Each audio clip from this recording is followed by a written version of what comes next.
Bienvenue dans le vestiaire avec Nicolas Saint-Pierre. Mesdames, messieurs, vous êtes dans le vestiaire présenté par Bree Shield et Rockland Ford. De ce pas, on parle, on parle football avec Renaud Bourbonnais. Depuis qu'il a gradué de l'Université d'Ottawa en 2019, il est une sommité en ascension dans le monde des médias. Statisticien, descripteur, animateur pour RDS et RDS.ca. Il est membre fondateur du podcast Le Tailgate. Il a le football comme champ d'intérêt. Voici Renaud Bourbonnais. Je sais pas si dans le Tailgate, on a fait le party, mais j'ai hâte de l'entendre sur comment il a aimé la qualité du spectacle sur le terrain. Je te parle pas de Bugs Bunny, là. Je te parle du match. Sur le terrain, un peu, oui, Bad Bunny, excuse-moi. Est-ce que tu as été surpris quand même de l'allure de cette rencontre-là? Mais honnêtement, Nick, plus ou moins, en fait, pas vraiment. Je m'attendais à ce que le match soit serré. On en avait parlé ensemble la semaine dernière. Puis, il faut se rappeler que jusqu'à un certain point, le match, il était serré, même si les Patriots ne marquaient pas de points, parce que les Seahawks n'étaient pas capables de marquer de toucher. On gardait le tout intéressant.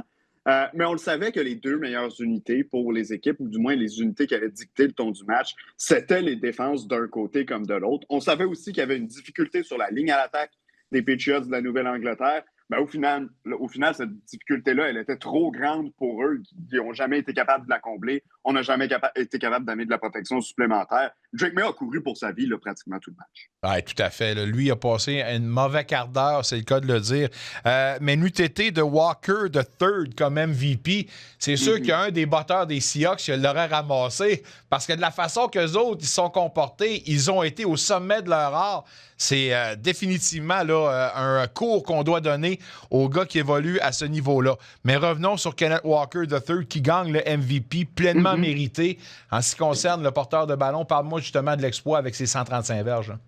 Ben, écoute, c'est le premier porteur de ballon qui a réussi à remporter ce titre-là, le joueur par excellence, depuis la saison 1998, donc le 1997, donc le Super Bowl joué en 98. Donc, on parle là, de 28 ans maintenant que ça n'avait pas été vu. Puis, la vérité, c'est que probablement que si on avait distribué le trophée là, de joueur par excellence comme on le voulait, on l'aurait peut-être donné à l'unité défensive des Seahawks au grand complet.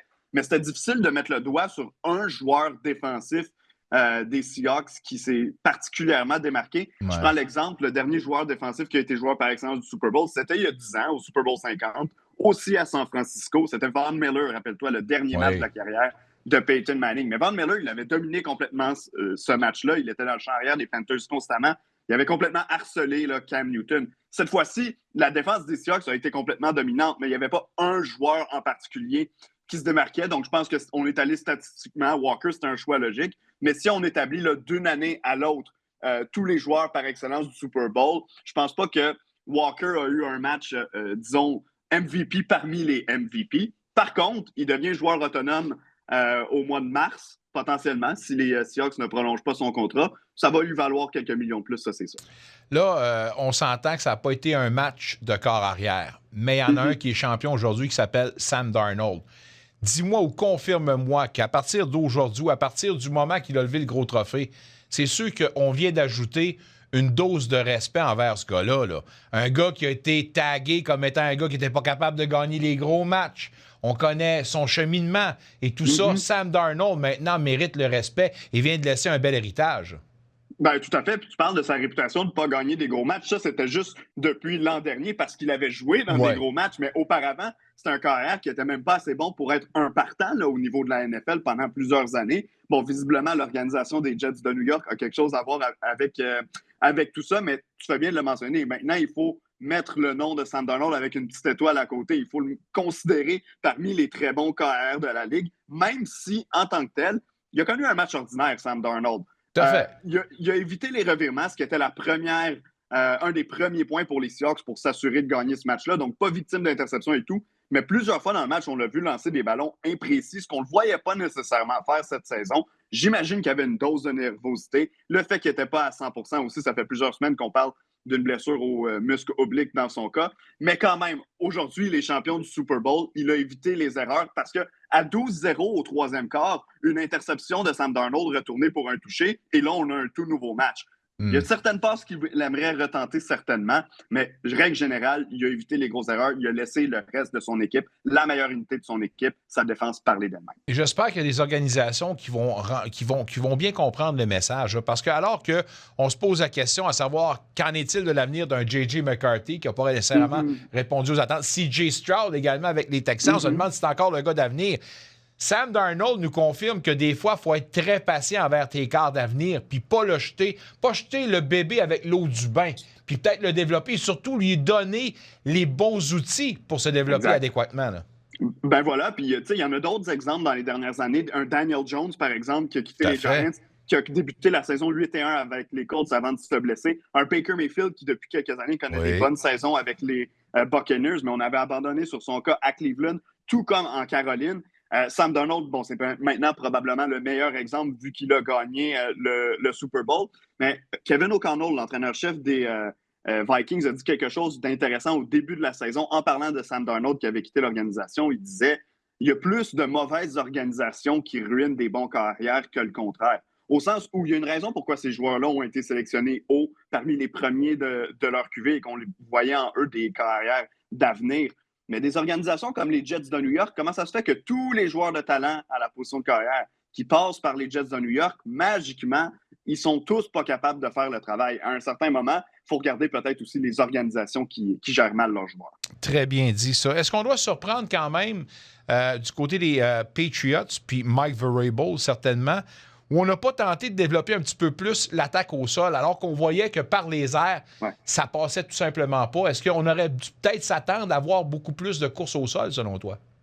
Ben, tu sais, on voyait que les Patriots étaient l'équipe négligée dans ce match-là, puis on disait que ça allait prendre ce qu'on appelle un perfect storm là, si on voulait gagner le Super Bowl contre une équipe qui, sur papier, là, était meilleure que nous en les Seahawks. Puis pour moi, établir le jeu au sol, c'était impératif. Fallait que ça fonctionne chez les Patriots. En début de match, on n'a pas eu beaucoup de succès lorsqu'on l'a essayé, mais je veux dire, comme toi, on ne s'est pas acharné à essayer de le faire fonctionner, alors qu'on savait que si Drake May devait lancer 35 passes et plus, ben, il allait être chassé toute la soirée, que la ligne défensive des Seahawks, elle allait avoir le dessus sur la ligne à l'attaque des Patriots. Puis comme de fait, Drake May a lancé 43 passes dans ce match-là. Au quatrième quart, je peux comprendre, on tire de l'arrière, le match est presque terminé. Mais au quart 2 et 3, pourquoi on n'a pas continué d'essayer de courir alors que c'était une des forces de l'équipe en attaque au cours de la saison? À suivre pour voir s'ils seront capables de répéter. On se souviendra que lors de leur premier championnat, les Seahawks avaient bel et bien la chance de mettre la main sur un deuxième championnat. Une crampe au cerveau de Pete Carroll a fait autrement. Si on a la chance, j'espère que Mike McDonald va prendre les bonnes décisions au prochain Super Bowl. Parlons de Clint Kubiak, qui n'a pas eu le temps de célébrer, a été confirmé aujourd'hui, nouvel entraîneur-chef des Raiders. Clint Kubiak, selon toi, est-il le nouveau Ben Johnson? J'irais peut-être pas jusque-là, parce que Clint Kubiak, bon, oui, il a connu une très belle saison avec les Seahawks, même qu'il a été un des coordonnateurs à l'attaque qui ont fait du très, très bon travail là, cette saison. Mais il faut dire aussi qu'il bénéficiait de très bons joueurs, une très bonne ligne en attaque, un bon carrière, un bon duo de porteurs de ballon, le meilleur receveur de la Ligue cette saison en Jackson Smith et Njigba. Donc, on a même transigé là, à la date limite des transactions pour y ajouter un receveur, un Rashid Shaheed, Cooper Kupp qui était là. Donc, il travaillait vraiment avec une équipe toute étoile. Par contre, il a fait ce qu'il avait à faire avec cette équipe-là. Maintenant, je vois peut-être moins quelque chose de Ben Johnson-esque, si tu veux, en lui, au sens où je ne lui trouve pas un style en particulier. Bon, on sait, son père, Gary, a été un entraîneur pendant longtemps. Il a travaillé pour lui également. On revoit beaucoup de stratégies qui découlent là, de cet arbre-là, de l'arbre Kubiak, si tu veux, dans ce que lui sélectionne. Mais ce que j'aime, beaucoup de jeux au sol dans toutes les équipes où il a dirigé. Rappelle-toi, avant cette année, il travaillait pour les Saints de la Nouvelle-Orléans, 1 an. Les 2 premiers matchs des Saints, on avait marqué 40 et 50 points, si je ne me trompe pas. On disait « Wow, cette équipe-là est sur les rails ». Finalement, ça avait fané un peu par la suite. Et à la base, l'emploi là, disponible du côté de Las Vegas, moi, personnellement, c'est pas mon préféré. Je sais qu'ils ont le premier show total. C'est l'équipe qui a le plus d'argent disponible en vue du marché des joueurs autonomes. Mais moi, la culture du côté de Vegas, j'ai l'impression que c'est difficile et j'ai l'impression que l'entraîneur-chef n'aura jamais vraiment carte blanche. Ben, c'est ça que j'allais dire. Là. C'est que, déjà, on connaît le genre de propriétaire qui a 2 pieds dedans, des 2 mains dedans, puis tout le temps en train de souffler par-dessus. Tu as un Tom Brady qui va se mêler probablement de ces affaires-là. Pas certain pour Kubiak, ça sera une situation gagnante, mais on ne plaindra pas quelqu'un qui obtient une première chance. Hâte de voir justement cette chimie-là. Kirk Cousins, lui, va obtenir sa libération. Puis là, je suis chaud du coq à l'âne, mais je pense que c'est un dossier important. Parmi les équipes qui pourraient être une destination intéressante, je t'en nomme 2, tu me dis si je suis dans le champ ou pas. Les Browns de Cleveland et les Cards d'Arizona. Dans le cas des. Dans les 2 cas, je ne suis pas certain. En fait, dans le cas des Browns de Cleveland, j'ai vraiment l'impression qu'on va vouloir bâtir ce qu'on avait avec Shedeur Sanders cette saison, surtout que Todd Monken, qui est le nouvel entraîneur-chef, qui travaillait avec les Ravens de Baltimore, lui, il avait poussé pour essayer qu'on repêche Sanders chez les Ravens l'année précédente. Alors, mais je ne parle pas nécessairement en tant que partant, mais ça serait peut-être comme réserviste. Oui, effectivement, peut-être. Comme vétéran réserviste, peut-être plus, oui, effectivement. Tandis que chez les Cards de l'Arizona, je t'avoue, en ce moment, je trouve que c'est vraiment une toupie à savoir qu'est-ce qui va se passer avec cette équipe-là. On a nommé un nouvel entraîneur-chef en Mike Lafleur, mais quelles seront les décisions? Moi, cette équipe-là, je trouve qu'elle tourne en rond depuis des années. Avec Jonathan Gannon, les 3 ans qu'il a été là, qui est un gourou défensif, on se dit on va se forger une identité comme une bonne équipe défensive. Finalement, ni en attaque, ni en défense, on a vraiment trouvé une identité à cette équipe-là. Alors, j'ai hâte de voir le genre de projet qu'on va faire. Est-ce qu'on pourrait signer Cousins pour être un genre de corps arrière pont et ou réserviste vétéran? Peut-être, mais encore là, je ne pense pas qu'il peut amener quelque chose à cette équipe-là. Peut-être plus chez les Browns. Ce qui peut être confirmé pour l'Arizona, c'est que l'expérience Kyler Murray semble bel et bien tirée à sa fin. On est à un petit peu moins que 200 jours du prochain match de la NFL, mais un petit peu moins pour les premiers matchs de la Ligue canadienne de football. On s'en parle parce qu'il y aura certainement beaucoup d'actualités dans le monde du football prochainement. Un retour sportif 100% local dans le vestiaire avec Nicolas Saint-Pierre.